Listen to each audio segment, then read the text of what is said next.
Tower of God Volume 2 Book 13 Arc 13 Devil of the Right Arm Part 2. On the 28th floor residential area, Hwoarang talks about his history to explain his connection with this devil of the right arm. He was born in the middle area and sold off to the factory for experimentation. He and Kasano were the only 2 out of 99,999 children to survive.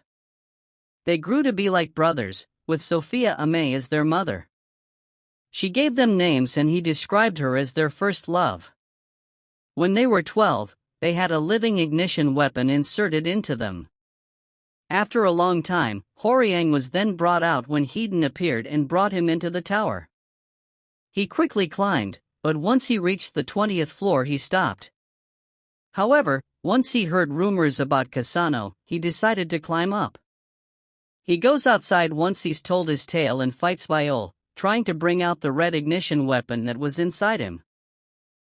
Viol dodges all the attacks and told Hwoarang that it was given to him by Fug and he couldn't control it and didn't know what it could do.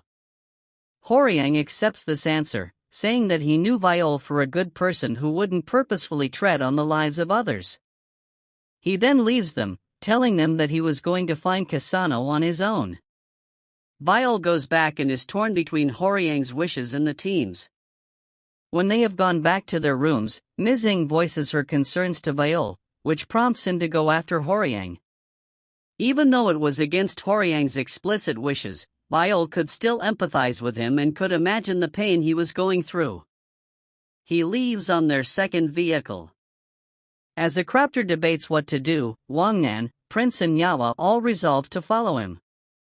Hwoarang arrives in the tent district and is directed by Xia to the Hand of Arlen. At the same time, Khun, Ran and Novik also arrive and head out to recruit Kasano. Ran and Novik are cut off from Khun due to Ran swinging at Novik because he was annoying and then goes off on his own. Ran suddenly meets Hwoarang and mistakes him for the devil of the right arm. A fight ensues, but Hwoarang is reluctant to ignite, since doing it often put a strain on his body.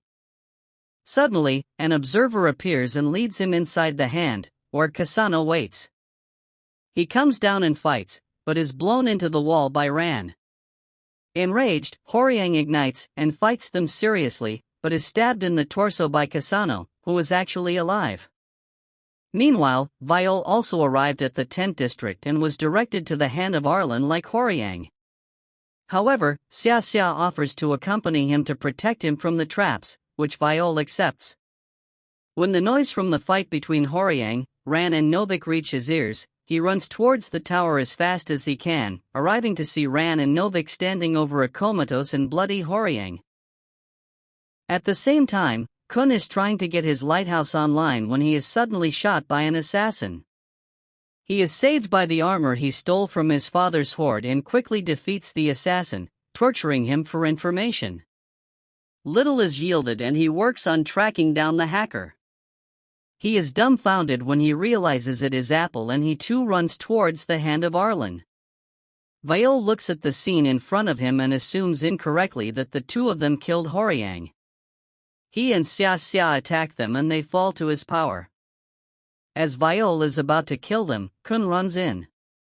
He is about to run to Novik and Ran, when Xia informs them of a bomb installed in the hand. Viol is about to stop her when a message from her lighthouse tells him that it was all masterminded by Fug. Xia says that Viol is their new Slayer candidate and he was going to kill Khun to take down competition. Viol tries to play the part but fails, and as he leaves, Ran and Novik grab the detonator.